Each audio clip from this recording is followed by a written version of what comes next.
Assalamualaikum warahmatullahi wabarakatuh.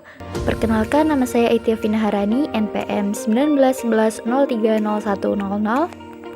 Saya mahasiswi UIN Raden Intan Lampung, Program Studi Manajemen Pendidikan Islam, Fakultas Tarbiyah dan Keguruan, kelompok KKN 72, DPL Bapak Ahmad Iqbal HS, MA.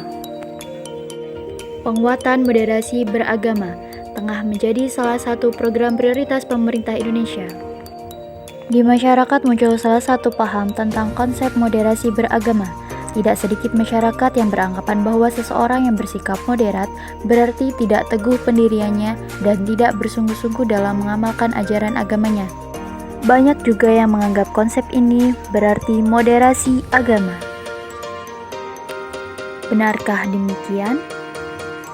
Apa sesungguhnya pengertian moderasi beragama, dan seberapa pentingkah moderasi beragama dipraktekkan? Dalam Kamus Besar Bahasa Indonesia, moderasi berasal dari bahasa Latin moderatio, yang berarti pengurangan kekerasan atau penghindaran keekstriman.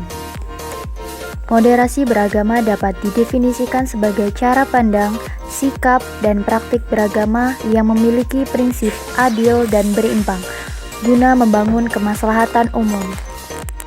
Dengan moderasi beragama, seseorang tidak berlebih-lebihan saat menjalani ajaran agamanya dan tidak ekstrim. Baik ekstrim dalam meyakini secara mutlak kebenaran satu tafsir teks agama dan menganggap sesat penafsir lainnya, maupun ekstrim dalam mendewakan akal hingga mengabaikan kesucian agama. Orang yang mempraktekannya disebut moderat. Moderasi juga dikenal dalam tradisi berbagai agama.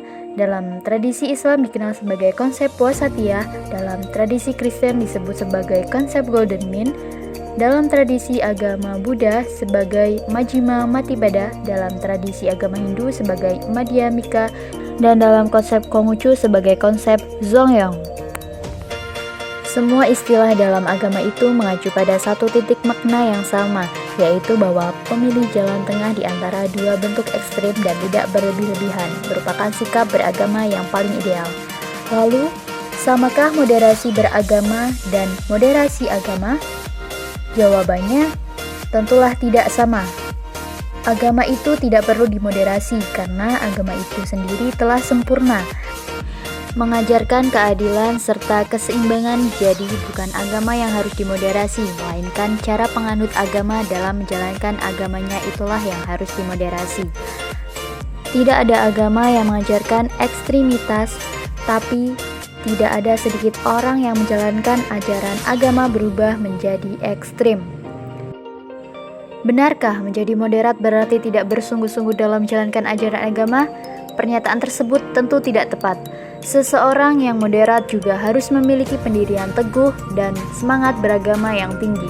Namun, ia harus mampu memilah mana pokok ajaran agama dan di mana ia harus berpendirian teguh dan mana tafsir ajaran agama, di mana ia perlu toleran, menghormati pendirian orang lain dan tidak menyalah-nyalahkan.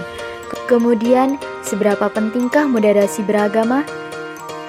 Moderasi beragama diperlukan karena sikap ekstrim dalam beragama tidak sesuai dengan esensi ajaran agama itu sendiri. Perilaku ekstrim atas nama agama juga sering mengakibatkan lahirnya konflik, rasa benci, intoleransi, dan bahkan peperangan yang memusnahkan peradaban. Sikap-sikap seperti itulah yang perlu dimoderasi. Moderasi beragama merupakan upaya mengembalikan pemahaman dan praktik beragama agar sesuai dengan esensinya, yakni untuk menjaga harkat, martabat, dan peradaban manusia. Agama tidak boleh digunakan untuk hal-hal yang justru merusak peradaban, sebab sejak diturunkan agama pada hakikatnya ditunjukkan untuk membangun peradaban itu sendiri. Ada 4 indikator yang dapat digunakan untuk mengenali seberapa kuat moderasi beragama yang dipraktikkan oleh seseorang, yaitu yang pertama, komitmen kebangsaan, yang kedua, toleransi, yang ketiga, anti kekerasan, dan yang keempat, akomodatif terhadap kebudayaan lokal.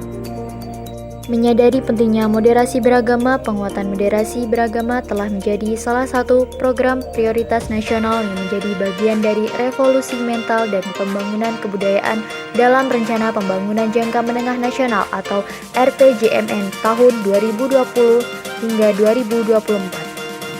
Berangkat dari temuan lemahnya pemahaman dan pengalaman nilai agama yang moderat dan inklusif, maka kebijakan diarahkan untuk memperkuat moderasi beragama sebagai cara pandang, sikap, dan praktik beragama untuk mewujudkan kehidupan bangsa yang damai, inklusif, dan toleran.